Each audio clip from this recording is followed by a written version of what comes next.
Doctor Mohan Yadav ने 13 दिसंबर 2023 को मध्य प्रदेश के मुख्यमंत्री पद की शपथ ली थी और इस लिहाज से 13 सितंबर 2024 को यानी इसी महीने 3-4 दिन बाद मोहन सरकार के कार्यकाल के 9 महीने पूरे हो रहे हैं।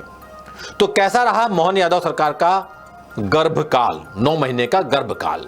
9 महीने में कितने कदम चली सरकार के हिस्से में क्या उपलब्धियां आई और दामन में क्या क्या दाग लगे। इस पर द सूत्र 360 डिग्री का एनालिसिस कर रहा है, जिसमें हम आपको सरकार के अब तक के कामकाज का पूरा ब्यौरा दे रहे हैं।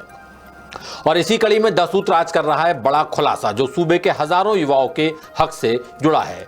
दरअसल सरकार ने करीब 5 साल पहले संघ लोक सेवा आयोग यानी यूपीएससी और मध्य प्रदेश लोक सेवा आयोग यानी एमपीपीएससी की परीक्षा पास करने वाले ओबीसी वर्ग के युवाओं के लिए प्रोत्साहन राशि योजना की शुरुआत की थी, लेकिन ये राशि पात्र युवाओं को कभी मिली ही नहीं। जी हां, ठीक सुना आपने, कभी मिली ही नहीं और अब शायद कभी मिलेगी भी नहीं, जिसकी वजह जानकर आप यकीनन चौंक जाएंगे। आखिर क्या है वजह, बता रहे हैं इंदौर से हमारे विशेष संवाददाता संजय गुप्ता।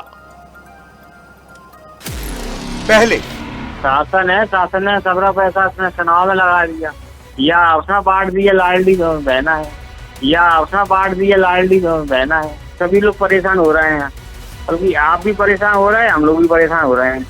सीएम हेल्पलाइन यानी 181 ऑपरेटर का हैरान कर देने वाला जवाब। लाडली बहना योजना और चुनाव में खर्च हो गई ओबीसी वर्ग के युवाओं की प्रोत्साहन राशि। पहली बार 2 अगस्त को द सूत्र ने किया था बड़ा खुलासा। अब आरटीआई में सरकार ने दिया जवाब। वित्त विभाग के पास नहीं बचा प्रोत्साहन राशि योजना का फंड, और ये खुलासा भी पहली बार द सूत्र कर रहा है। यानी अब शायद ओबीसी वर्ग के उम्मीदवारों को प्रोत्साहन राशि का फायदा कभी नहीं मिलेगा, और इससे पहले भी युवाओं को राशि नहीं मिली, सो अलग। अब आपको पूरे तफसील से बताते हैं कि आरटीआई के जवाब में सरकार ने क्या कहा है। दरअसल लंबे समय से पात्र युवाओं को योजना की राशि नहीं मिल रही थी, लिहाजा इसकी जानकारी मांगने के लिए बार बार आवेदन लगाए जा रहे हैं। युवा लगातार शिकायतें भी कर रहे थे, लेकिन जब उन्हें संतोषजनक जवाब नहीं मिला तो उन्होंने आरटीआई लगानी शुरू की। पात्र युवाओं ने सूचना के अधिकार के तहत पिछड़ा वर्ग और अल्पसंख्यक कल्याण मंत्रालय में आवेदन लगाए। इन्हीं आवेदनों के जवाब में विभाग ने जो जानकारी दी है वो बेहद हैरान कर देने वाली है। विभाग ने जवाब दिया है कि मध्य प्रदेश लोक सेवा आयोग की ओर से आयोजित सिविल सेवा परीक्षा प्रोत्साहन राशि योजना में ग्लोबल बजट जारी किया जाता है। जिला स्तर पर आवेदन करने के बाद पात्र युवाओं को नियमानुसार प्रोत्साहन राशि प्रदान की जाती है। वित्तीय वर्ष 2024-25 में योजना के तहत वित्त विभाग से पर्याप्त फंड नहीं मिला है, जिस वजह से आवेदकों को प्रोत्साहन राशि प्रदान नहीं की जा सकी। इसके अलावा योजना में लंबित राशि भुगतान के लिए जरूरी बजट उपलब्ध कराने वित्त विभाग से अनुरोध किया गया है। अपेक्षित फंड मिलने के बाद संबंधित आवेदकों को पात्रता के मुताबिक प्रोत्साहन राशि दी जा सकेगी, लेकिन कब दी जा सकेगी इसके बारे में कुछ भी अता पता नहीं है। यानी साफ है कि सरकार मान रही है कि उसके पास फंड नहीं बचा है। ऐसे में सवाल उठता है कि क्या अब ये मान लिया जाए कि शिवराज सरकार के कार्यकाल में शुरू हुई एक और बड़ी योजना ठंडे बस्ते में चली गई?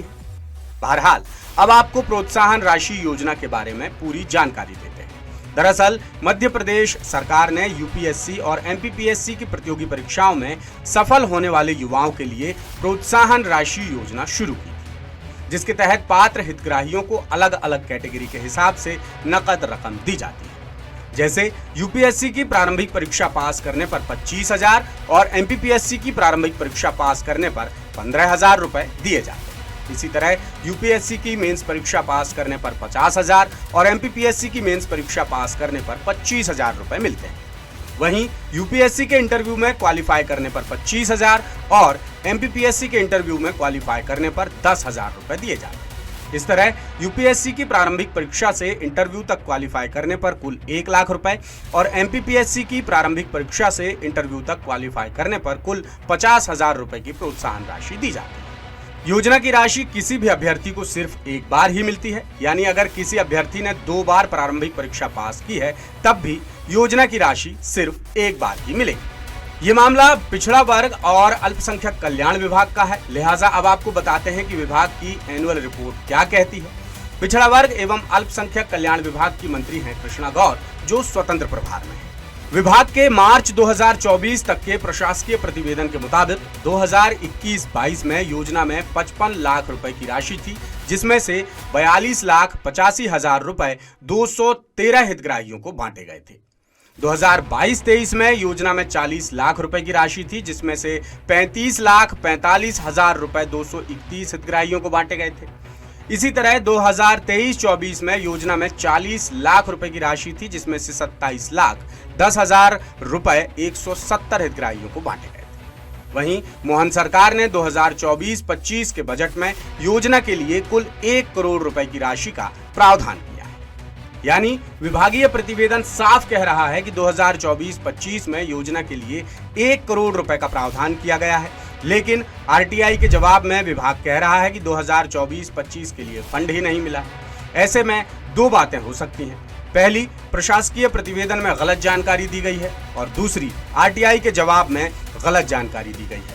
और अगर इनमें से कोई बात सही नहीं है तो फिर सरकार ही बताए कि क्या सही है, क्योंकि ओबीसी वर्ग के हजारों युवा 5 साल से प्रोत्साहन राशि के लिए परेशान हो रहे हैं। इससे पहले भी प्रदेश के कई पात्र युवाओं ने सीएम हेल्पलाइन यानी 181 पर कॉल कर योजना के बारे में जानकारी मांगी थी, जिसके जवाब में सरकारी कर्मचारी ने क्या कहा था वो आप खुद सुन लीजिए।